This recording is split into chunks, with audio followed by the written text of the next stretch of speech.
The Physical Activity Guidelines for Americans, presented by Scott Beardsley of Tubular Fitness. What are the Physical Activity Guidelines?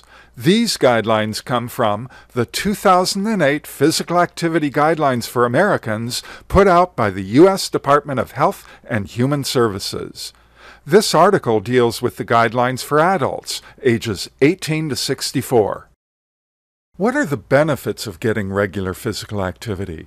The Physical Activity Guidelines for Americans state that getting regular physical activity can reduce the risk of many adverse health outcomes. These include premature early death, diseases such as coronary heart disease, stroke, some cancers, type 2 diabetes, and osteoporosis, risk factors for disease such as high blood pressure and high blood cholesterol, physical fitness such as aerobic capacity and muscle strength and endurance, functional capacity, the ability to engage in activities needed for daily living, mental health such as depression and cognitive function, injuries or sudden heart attacks. What types of physical activity do the guidelines recommend? The guidelines state that both aerobic and muscle-strengthening physical activity are beneficial. The primary focus of the guidelines is on aerobic physical activity. Aerobic activity is when the body's large muscles, usually meaning the thigh muscles of the legs, move in a rhythmic manner for a sustained period of time.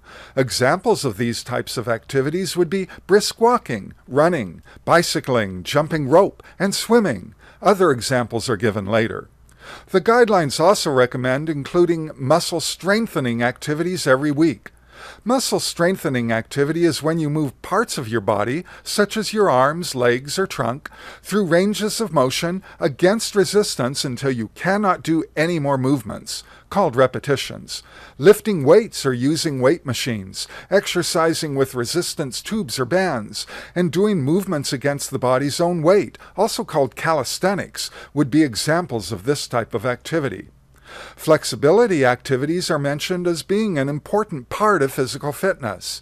They are effective in increasing flexibility, and thereby can allow people to more easily do activities that require greater flexibility. As such, they are an appropriate part of a physical activity program. But they go on to state that they have no known health benefits and it is unclear whether they reduce risk of injury. Because of this, time spent doing flexibility activities by themselves do not count toward meeting the aerobic or muscle strengthening guidelines. Aerobic physical activity. How intense should your aerobic physical activity be? Aerobic physical activity is either considered to be moderate or vigorous in its intensity. An example of moderate intensity aerobic physical activity would be walking 1 mile in 20 minutes. An example of vigorous intensity aerobic physical activity would be jogging 1 mile in 10 minutes. These are considered absolute intensities, not relative intensities, although most of the examples in the lists, shown later, for moderate or vigorous intensity activities are not as clear-cut as the ones listed above. Just remember, it is not how hard the activity feels to you, which is relative intensity, but which list the activity is on, such as water aerobics for moderate intensity and swimming laps for vigorous intensity, that determines what intensity you give yourself credit for on your weekly total. If the activity you want to do is not on the list, just make your best guess as to which list of activities it would fit in with. How much aerobic physical activity should you get in a week, and on how many days? The guidelines state that some benefits can be seen in as little as 60 minutes of physical activity a week. Here are the number of minutes of physical activity in a week that the guidelines recommend to get substantial health benefits. At least 150 minutes a week of moderate intensity aerobic physical activity, or 75 minutes a week of vigorous intensity aerobic physical activity, or an equivalent combination of moderate and vigorous intensity aerobic activity. Aerobic activity should be performed in episodes of at least 10 minutes, and preferably it should be spread across at least 3 days a week to obtain benefits. Spreading your activity across at least 3 days may also help to reduce the risk of injury and avoid excessive fatigue. What would be some examples of moderate and vigorous intensity aerobic physical activity?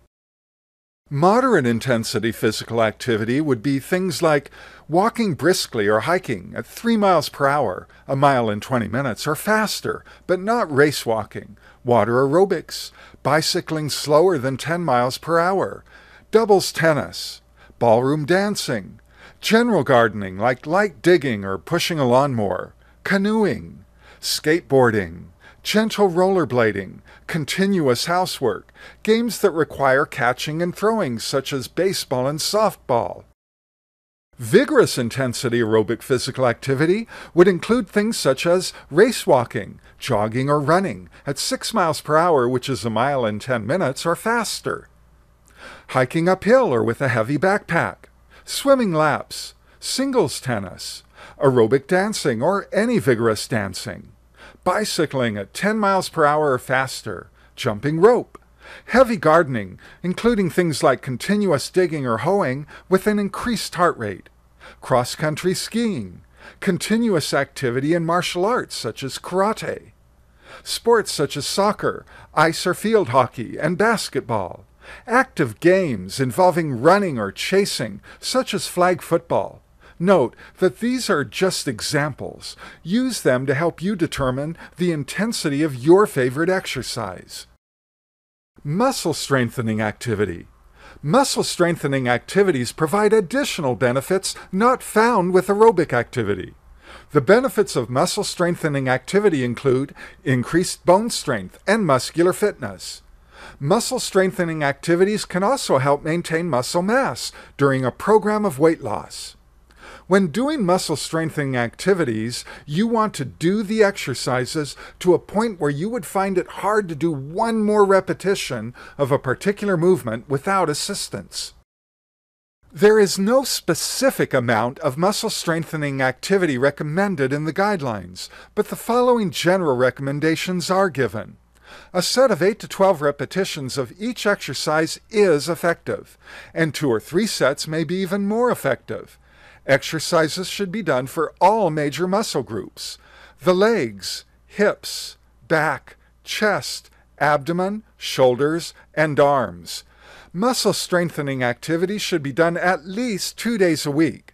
Although not included in the guidelines, it is generally recommended that at least 2 days separate heavy muscle strengthening activities. If you haven't been very physically active lately, all of this may seem like too much to even think about, let alone think about doing. So let's go over the most important things to remember. Any amount of physical activity is better than none. The most important thing is to start doing something. Do something regularly at the same time to establish a habit. Start slowly. Plan to keep it up for the rest of your life.